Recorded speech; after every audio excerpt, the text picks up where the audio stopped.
इमरान खान है आप।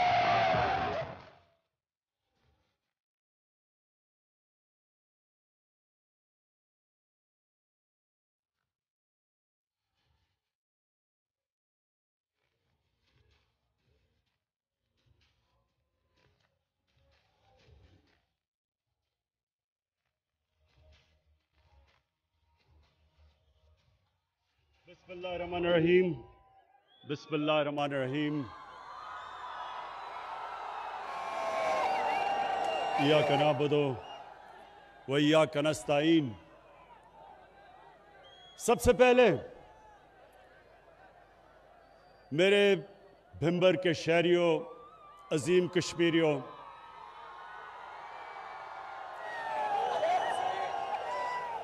सबसे पहले या चुप करके बैठना।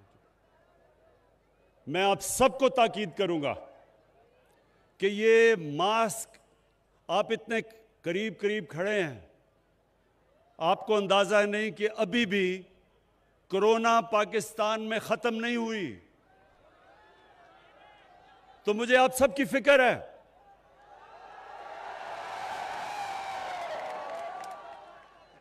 देखें, सिर्फ इससे पहनने से, ये मैं देख रहा हूं या ख्वातीन ने कईयों ने पहना हुआ है, मैं आपको खराज तहसीन पेश करता हूं। इससे पहनने से, ये बीमारी से आप बच सकते हैं। सुने सुने, बड़ा जरूरी है ये आपके लिए, क्योंकि देखें, अल्लाह ने पाकिस्तान को बचाया अब तक। साथ वाले मुल्क हिंदुस्तान में देखें, कोरोना की वजह से कितने लाख लोग मर चुके हैं। उनकी माइशत को इतना नुकसान हुआ है कि लोग, कितने करोड़ों लोग गुर्बत की लकीर के नीचे चले गए। तो हमें अल्लाह का शुक्र अदा करना चाहिए। उसका खास करम है हमारे मुल्क के ऊपर कि उसने हमें बचाया हुआ है। तो उसका शुक्र हम ऐसे भी अदा कर सकते हैं कि इस कम से कम एक मास्क पहन के एहतियात करें। तो आप साथ साथ खड़े हुए हैं, मुझे डर है कि ये ना हो कि मेरे बिंबर के जलसे के बाद पता चला कि कोरोना में कई लोग बीमार हो गए हैं। इसलिए दूसरी चीज, मैं आपकी हिम्मत, आपके जज्बे को और आपके जुनून को खराज तहसीन पेश करता हूं। मेरी, आपको पता है कितनी जिंदगी गुजरी धूप के अंदर क्रिकेट खेलते हुए, और मैं यहां स्टेज पे बैठा हूं और मेरी कमीज पसीने से भीग चुकी है। तो मैं सोच रहा हूं कि आप जो इतने करीब करीब खड़े हैं, इसलिए मैं खास तौर पे दाद देना चाहता हूं आपके जज्बे और जुनून पे। अच्छा, अब मेरे भिंबर के नौजवानों, क्योंकि देखें, मैं आपके मुस्तकबिल का सोचता हूं। मैं चाहता हूं कि हमारा मुल्क वो एक अजीम कौम बने कि जिधर भी पाकिस्तान का दुनिया में पासपोर्ट कोई भी हमारा शहरी लेके निकले तो दुनिया कह के ये देखें पाकिस्तानी आ रहा है। दुनिया में इज्जत से देखे, हरे पासपोर्ट की इज्जत हो, हम एक अजीम कौम बने। तो मैं नौजवानों, आपको इसलिए मिसाल देता हूं कि हमारे नबी सल्लल्लाहु अलैहि वसल्लम ने कैसे उन अरबों की, जिनकी कोई दुनिया में हैसियत ही नहीं थी, दो बड़े बड़े सुपर पावर थे, जिस तरह आज बड़ी सुपर पावर है अमेरिका, उन दिनों में दो सुपर पावर्स थी। मुसलमानों की कोई हैसियत ही नहीं थी, अरबों की कोई हैसियत नहीं थी, बद्दू थे, कोई पूछता ही नहीं था, गरीब थे। तो ये दुनिया की तारीख बताती है कि देखते देखते जब वो मदीना हिजरत करके पहुंचे तो ये दुनिया की तारीख शाहिद है इस चीज की कि 13 साल के बाद मदीना की हिजरत के 13 साल के बाद एक सुपर पावर घुटने टेकती है और 14 साल के बाद दूसरी सुपर पावर घुटने टेकती है। तो नौजवानों, ये सुने, मेरी बड़ी गौर से बात सुने। देखें, लोग आते हैं, जलसे होते हैं, नारे लग जाते हैं, जलसे खत्म हो जाते हैं, लेकिन आपकी तरबियत तो नहीं होती। तो मैं सिर्फ चाहता हूं कि मैं जब यहां से जाऊं तो इस चीज को गौर करें कि क्या वजह थी कि वो अरब जिनको कोई पूछता नहीं था, वो देखते देखते दुनिया की इमामत की, उन्होंने दुनिया की इमामत की। तो वो क्या जादू किया था उनके ऊपर। तो इसलिए मेरे नौजवानों, अल्लाह कुरान में कहता है कि मेरे नबी की, उसकी जिंदगी से सीखो, उसकी सुन्नत पे चलो, उसकी शरीयत पे चलो, क्योंकि वो आपकी बेहतरी है, उसमें कौम की बेहतरी है। एक इंसान जब उस शरीयत पे चलता है वो बड़ा इंसान बन जाता है। एक कौम जब उनकी सुन्नत, जो मदीना की रियासत थी, जब उसके असूलों पे जब कौम चलती है तो एक कौम अजीम कौम बन जाती है। तो मैं चाहता हूं कि हमारी कौम एक अजीम कौम बने। हम ये बदकिस्मती से जो गलत रास्ते पे चले गए थे, भीख मांग के, कर्जे लेके गुजारा करना, एड लेके दूसरों की जंगों में शामिल होना, अपने लोगों का नुकसान करवाना, अपनी इज्जत खोना, कोई भीख मांगने वाले की और कर्जा मांगने वाले की इज्जत नहीं करता। आप आजमा के देख लें नौजवानों, आप आजमा के देख लें। लोगों से तो दूर की बात है, अपने माँ बाप से जरा पहले दिन पैसे मांगे, दूसरे दिन कर्जे मांगे, तो तीसरे दिन देखना माँ बाप आपकी तरफ किस नजर से देखते हैं। भाइयों से आजमा के देख लें। देखें, ये इंसान की फितरत है। अल्लाह से जब आप मांगते हैं वो खुश होता है, वो आपको नवाजता है। इंसानों के सामने जो हाथ फैलाता है कोई उसकी इज्जत नहीं करता, ना उस मुल्क की इज्जत करता है जो अपने पैर पे नहीं खड़ा होता।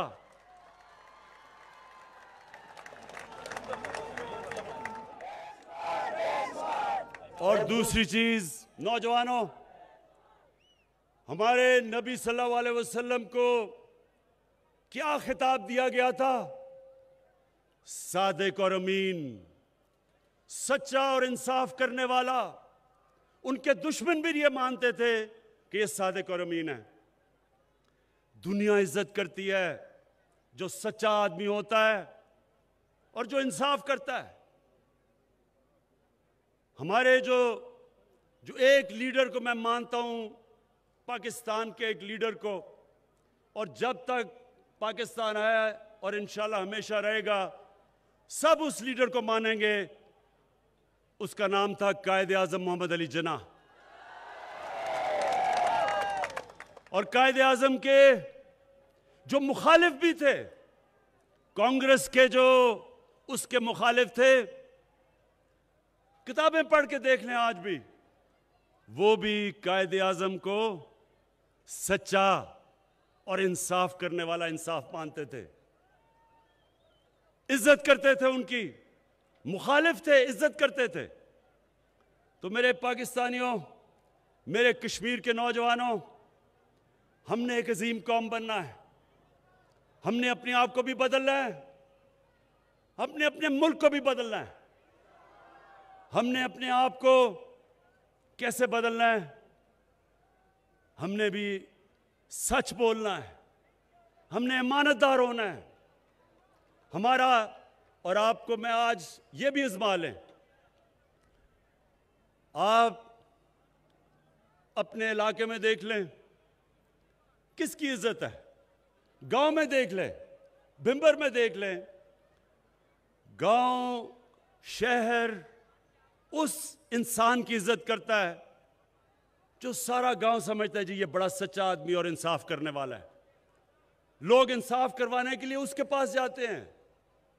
ये इंसानी फितरत है, ये अल्लाह की तरफ से उसने हमारे अंदर डाला हुआ है। तो जब मेरे नौजवानों, ये जब 25 तारीख को वोट आप डालने जाएंगे, जब आप वोट डालने जाएंगे तो आपने सबसे एक सवाल पूछना है, जो बाकी भी वोट डालने जा रहे हैं, कि क्या जिस जमात के लिए वो वोट डाल रहे हैं, क्या उनका लीडर सच्चा और ईमानदार है या नहीं? क्या उनका ऐसा लीडर तो नहीं जो मुल्क से झूठ बोल के, बॉलीवुड की एक्टिंग करके, बीमार बन के,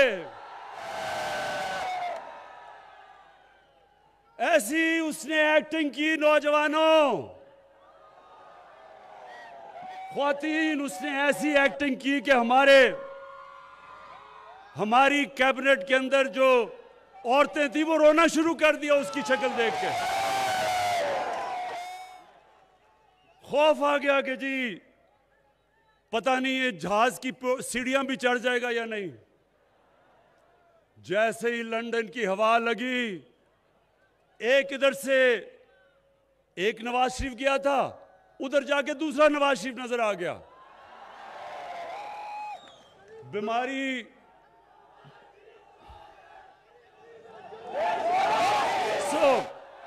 आपने सिर्फ एक चीज पूछनी है नौजवानों, एक चीज पूछनी है आपने। आप ये पूछें कि जब इस मुल्क की अदालतें आजाद हैं, आज पाकिस्तान की अदालतें आजाद हैं, इमरान खान को डंडों से सुप्रीम कोर्ट पे हमला नहीं करता, इमरान खान टेलीफोन उठा के किसी जज को टेलीफोन नहीं करता कि जी 3 साल नहीं 5 साल सजा दो। यहां अदालतें आज आजाद हैं।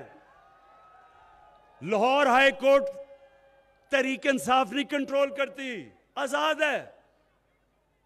तो मैं इनसे ये पूछना चाहता हूं कि अगर अदालतें आजाद हैं तो ये सारे बाहर क्यों भागे हुए हैं? डर किससे है? इनका मुंशी भी बाहर, इसाक डार, वो तो पहले ही भाग गया था, अभी हमारी हुकूमत ही नहीं आई तो बाहर भाग गया था। उसके बेटे भी बाहर, नवाज शरीफ के बेटे भी बाहर भाग गए, उसका शहबाज शरीफ का दामाद भी बाहर और बेटा भी बाहर भाग गया। भाई किससे डर रहे हो? अदालतें आजाद हैं। यहां तो तहरीक इंसाफ के मिनिस्टर्स को भी नहीं छोड़ा जाता, हमारे 2 मिनिस्टर्स को जेल में डाल दिया। तो अगर हम अदालतें या नैब कंट्रोल करते तो हम अपने वजीरों को तो ना जेल में डालते। इस मुल्क में अदालतें और इंसाफ का निजाम आज आजाद है। तो इसलिए सवाल पूछें नौजवानों, जब पोलिंग स्टेशन पे जाएं और जब आप देखें ना दूसरों को, तो उनसे पूछें कि क्या जिसकी पार्टी को आप वोट दे रहे हैं, क्या उनके लीडर सादिक और अमीन हैं या नहीं हैं? क्या वो सच्चे और ईमानदार हैं या नहीं? और अगर लीडर ईमानदार नहीं है तो नीचे बेशक कैंडिडेट ईमानदार भी हो, वो कुछ नहीं कर सकता।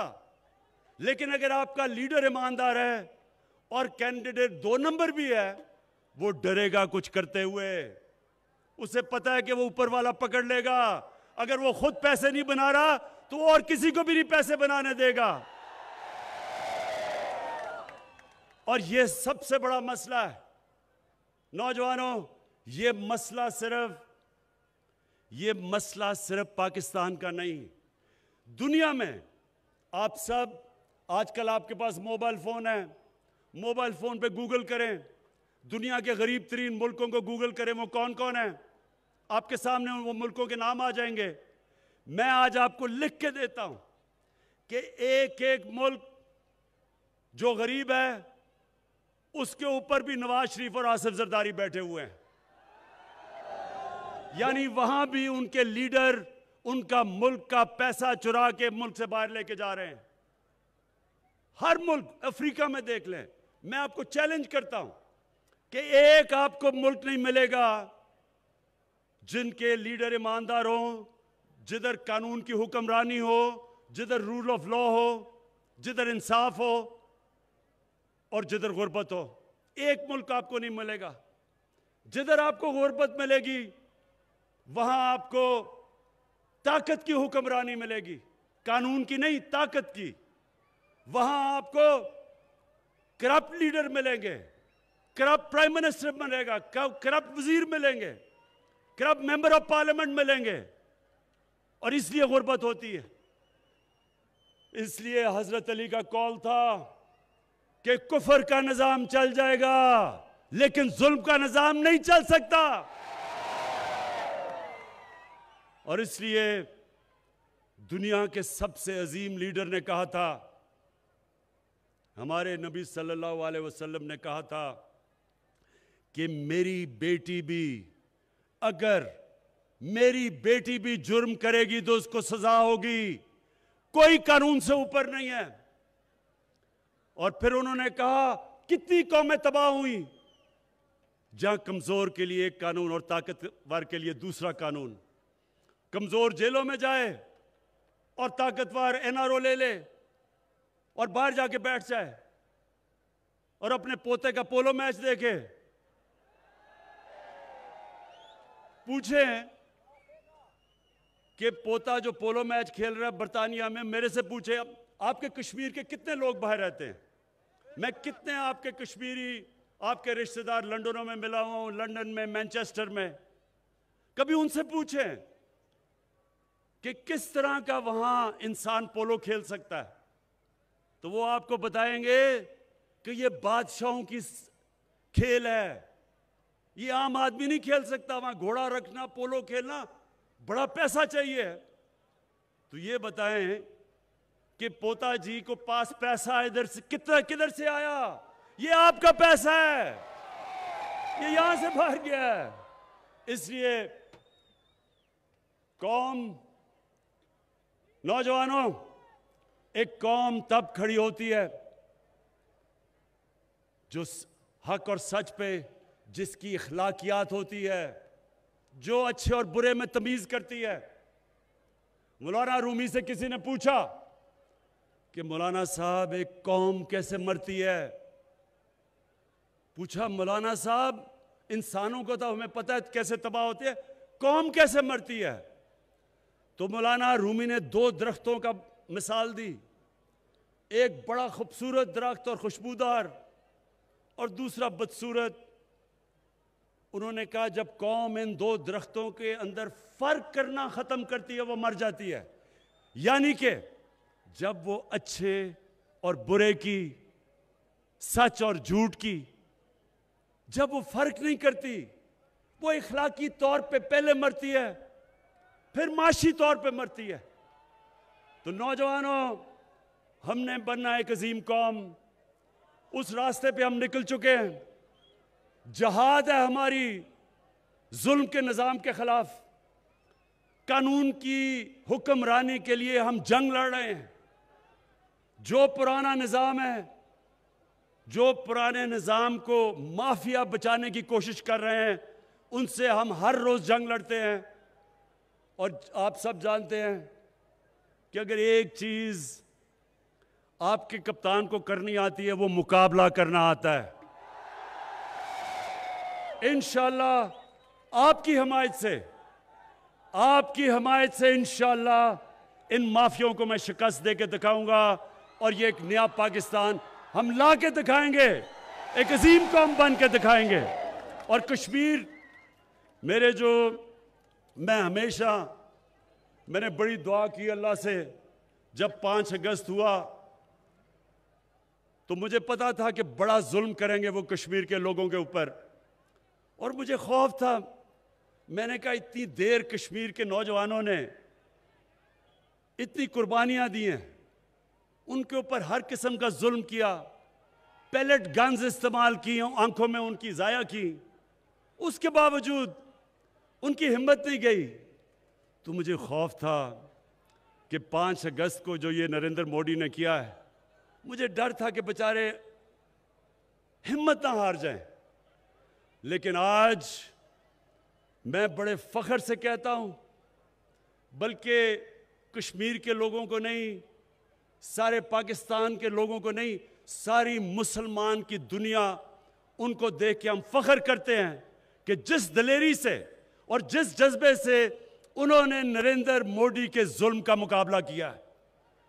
हम इनके लिए दुआ करते हैं, और मुझे कभी, मेरे ज़हन में ये कभी शक भी नहीं हुआ कि इंशाअल्लाह आने वाले दिनों में हम मकबूजा कश्मीर को आज़ाद देखेंगे। पाकिस्तान जिंदाबाद।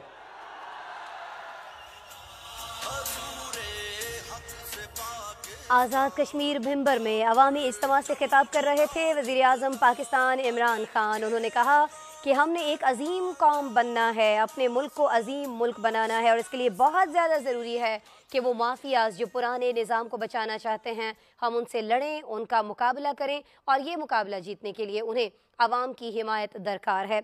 कहना उनका ये था कि